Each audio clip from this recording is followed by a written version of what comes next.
Сәлеметсіздер ме, құрметті оқушылар? Бүгінгі сабағымыздың тақырыбы бейбітшілік-жаһандық даму кепілі. Бүгінгі сабағымыздың оқу мақсаты қоғамдық саяси ғылыми коммуникативтік жағдаятқа сай тиісті сөздер мен фразалар таңдау, орта көлемді монолог, эссе, жарнама дайындау. Қоғамдық саяси, әлеуметтік, экономикалық, ғылыми тақырыптарға байланысты әртүрлі жанрдағы кең көлемді мәтіндердегі мақала, интервью мақсаты аудитория мен көркемдегіш құралдарының рөлін талдау. Бүгінгі сабағымыздың бағалау критерийі: сіздер мәтіннің мазмұнымен танысасыздар, түсінесіздер, сұрақтарға дұрыс жауап бересіздер, мәтіндегі ақпараттарды қолдана отырып эссе жазасыздар. Өз ойларыңызды дәлелдер келтіре отырып білдіре аласыздар. Сонымен бүгінгі жаңа тақырыбымызға орай сұрақтар қойғым келіп отыр. Ол үшін дискідегі сіздердің оқулықтарыңыздағы аудио жазбаны тыңдауға бірге кеңес беремін. 6-шы сабақ. Бейбітшілік-жаһандық даму кепілі. Кез келген тәуелсіздікке қол жеткізгенде, оны әлем танымай, дамудың даңғыл жолына түсе алмайды. Бұл уақыттың талабы. Томаға тұйық өмір сүрудің уақыты өткен, әлемдік интеграцияға қосыла отырып қана әр ел өзінің экономикасын дамыта алады, қауіпсіздігін нығайтады. Сол арқылы ішкі тұрақтылықты қамтамасыз етеді. Бұл ең алдымен елдің сыртқы саясатына байланысты. Бейбітшілік адамзаттың асыл құндылықтарының бірі. Адамзат өмір бойы үнемі тыныштықта, мәңгілік бейбіт өмір сүруді армандайды. Бірақ нақты өмірде оған ешқашан толық қол жеткізген емес. Өткен тарихқа көз салсақ, адамзат қоғамы соғыстардан көз ашпады. Зерттеушілердің деректеріне қарағанда, соңғы 5,5 мың жылда жер бетінде небәрі 292 жыл ғана бейбітшілік билік етіп тұрыпты. Қалған уақыттың бәрінде тыныштық керек болса, соғысқа дайындал деген қағидамен өмір сүріппіз. Осы аралықта жер бетінде 15 мыңнан астам қан төгіс шайқастар өтіпті. Екінші дүниежүзілік соғыстан бері жер бетінде бейбіт өмір орнады десек те, әлемнің түрлі аймақтарында ірілі ұсақты соғыстар, қарулы қақтығыстар, лаңкестік әрекеттер жиі кездесуде.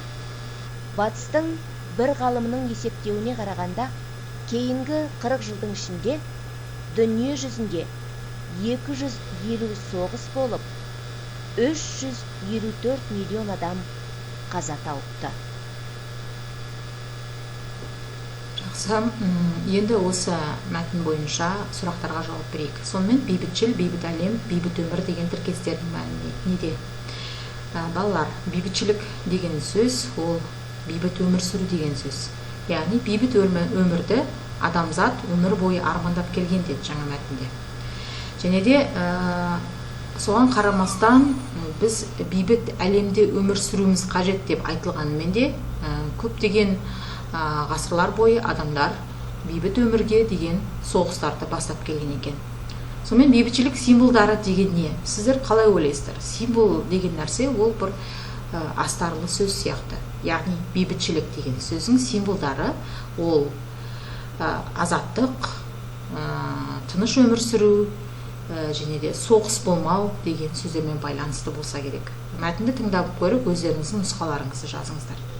Әлем бейбітшілік жолында күресу дегенді қалай түсінесіздер? Яғни әлем бойынша қазіргі таңда жаңа мәтінде айтылғандай, екінші дүниежүзілік соғыстан кейін ешқандай соғыс болмады десек те, басқа мемлекеттерде, мысалға Сирия, Иран, Ауғанстан деген мемлекеттерде әлі күнге дейін бейбітшілік үшін соғысып жатқан адамдарды байқаймыз. Яғни бұл әлем бейбітшілігі жолында күресіп жатқан адамдар сол мемлекеттерге көмектесу, сол мемлекеттердегі болып жатқан қақтығыстарды шешу мақсатында әртүрлі іс-шараларды өткізіп келе жатыр.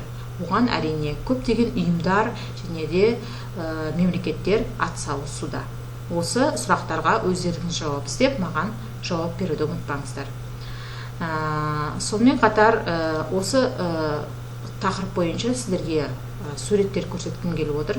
Бірінші суретке қарайтын болсаңыздар, бұл қазіргі таңда болып жатқан Шығыс Азиядағы мемлекеттердің бірі Сирия, Ауғанстан, сол сияқты мемлекеттердегі болып жатқан жағдайлар. Бейбітшілік болып жатқан болса да барлық әлемде осындай мемлекеттерде әлі күнге дейін соғыс болып жатқанын байқап отырмыз.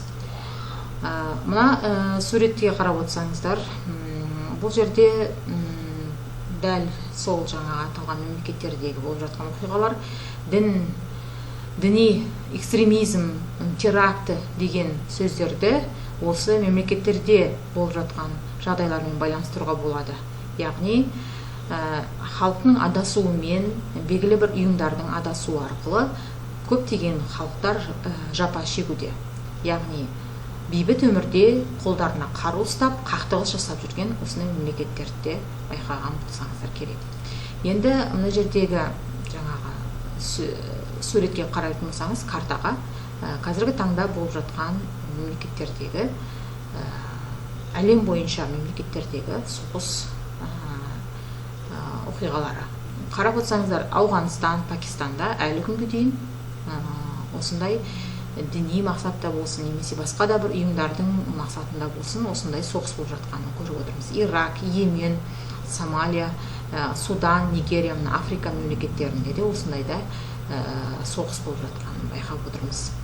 Елімізде соңғы болып жатқан оқиғаларға байланысты, коронавирус індетінің таралуына байланысты, қазіргі таңда бұл мемлекеттерде коронавирус табылмаса да көптеген соғыстық іс-әрекеттер тоқтатылған деген сеніміміз бар.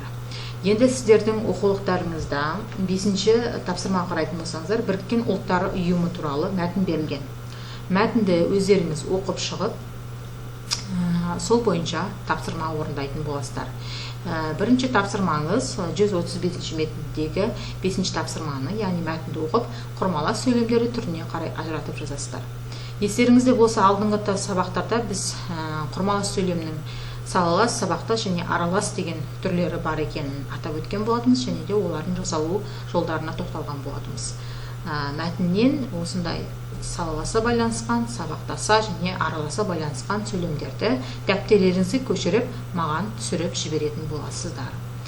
Келесі үй тапсырмасы 137-ші беттегі 9-ші тапсырмаға қарайсыздар. Бұл жерде бейбітшілікті сүю адамзаттың парызы деген тақырыпты эссе жазасыздар. Яғни сіздер 5-ші тапсырмада берілген мәтіндегі ақпараттарды қолдана отырып эссе жазасыздар. Эссе жазу құрылымын сақтайтын боласыздар. Сабағымыздың соңында мен қысқаша ғана Біріккен ұлттар ұйымы туралы ролик көрсеткім келіп отыр. Ұйым аясында құрылған ЮНИСЕФ 1990 жылдан 90 миллион жасөспірімнің өмірін сақтап қалуға қолғабыс болды. 1968 жылы ядролық қаруды таратпау туралы құжат жарық көрді. Бейбітшілікке бастаған ұйымның қоршаған ортаны қорғауға да зор үлес қосты. 1987 жылы Монреаль хаттамасы қабылданып, 24 ел жердің озон қабатын сақтап қалуға міндеттелді. Ал 1995 жылы Біріккен ұлттар ұйымы мәдениет агенттігі ЮНЕСКО бастамасымен Мысыр пирамидалары мен Сфинкс мүсініне қауіп төндіретін құрылыстар тоқтатылды. 1980 жылы дүниежүзілік денсаулық сақтау ұйымының арқасында шешек ауруы жойылды. Іргелі бірлестіктің бергенінен берері мол. Ендігі ұлы мұрат дүниедегі қақтығыстарды тоқтату дейді сарапшылар. Біріккен ұлттар ұйымы бар кезінде мынаншама айқай-шу болып жатыр, мынанша қан төгіліп жатыр. Ол жоқ болса не болады онда? Сондықтан ол керек, ол болады, бірақ оны реформа жасау керек. Ол елбасымыз да сөйлегенде айтты. Біріккен ұлттар ұйымын өзі басқарады, өздері уставын бұзады, бөтен мемлекеттердің ішіне қол сұғады. Ол жерге қару-жарақ апарып, қаржы беріп, қару-жарақ беріп, бір тарапқа шығып, ондай болмайды. Жалпы Біріккен ұлттар ұйымының принципі азамат соғыс болып жатқан ел ма, ол жерге ешкім де қару-жарақ бермеу керек, қаражат бермеу керек. Шамасы келгенше сол Біріккен ұлттар ұйымының потенциалын, ірі державалардың, ұлы державалардың күшіне сүйене отырып, Біріккен ұлттар ұйымын тоқтату керек. Бүгінде Біріккен ұлттар ұйымына 193 мемлекет мүше, соның бірі біздің ел. Егемендік алғалы талай рет елбасы Нұрсұлтан Назарбаев бұл ұйымның мінбесінен игі бастамалар көтерді. Алғаш рет 1992 жылы 5 қазанда сөз сөйлеген. Бастамалардың дені қоршаған ортаны қорғау, азық-түлік қауіпсіздігі мен ядролық қарусыздануға қатысты. Келер жылдан бастап Қазақстан қауіпсіздік мәселесіне тіптен ерекше көңіл бөлетін болады. Алдағы 2 жыл Біріккен Ұлттар ұйымы қауіпсіздік кеңесінің тұрақты емес мүшесі ретінде тұтас Орталық Азияның атынан үлес қоспақ. Азия демекші, былтыр ұйымның мерейтойлық жиынында бірлестіктің штаб пәтерін осы аймаққа көшіру бастамасында көтерген болатын. Балалар, сонымен біздің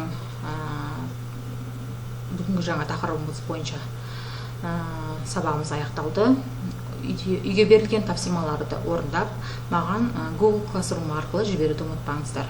Сұрақтарыңыз болса, комментарий ретінде жазуға болады. Қош, сау болыңыздар.